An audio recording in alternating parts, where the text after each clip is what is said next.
सुनहरा सूरज एक विशाल हरे भरे घास के मैदान को नहला रहा है, जहां 3 बैल शांतिपूर्ण एकता में चल रहे हैं।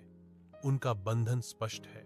बलवान, भोला और बहादुर संतुष्टि से खाते हुए गर्म रोशनी में गहरी दोस्ती की एक स्वाभाविक लय का प्रतीक है। घने जंगल के किनारे से एक शक्तिशाली शेर देखता है। उसकी भूखी आंखें अनजाने बैलों पर टिकी हुई हैं।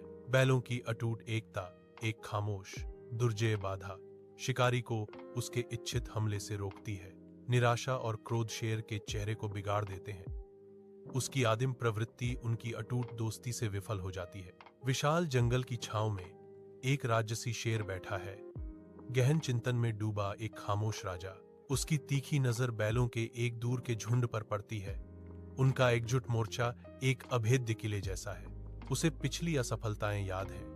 हर आरोप उनकी अटूट एकजुटता से विफल हो गया। शेर को एहसास होता है कि क्रूर बल व्यर्थ है। एक नया रास्ता बनाना होगा, एक चालाक रणनीति तैयार करनी होगी।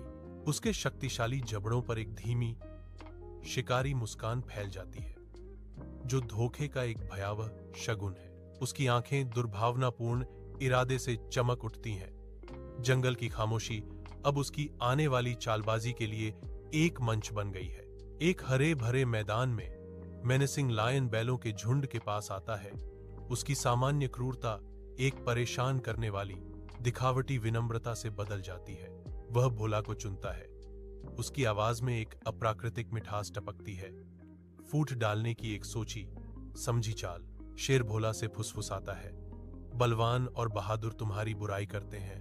भोला, तुम्हें उनसे दूर अकेले चरना चाहिए, उनकी नकारात्मकता से दूर। भोला के चेहरे पर संदेह और बढ़ती चिंता का एक जटिल मिश्रण उभर आता है। उसकी भौहें बेचैनी से सिकुड़ जाती हैं। दूर से बलवान और बहादुर परेशान करने वाले आदान प्रदान को देखते हैं। उनके भाव अस्पष्ट हैं। वे अपनी सांसें रोके हुए हैं।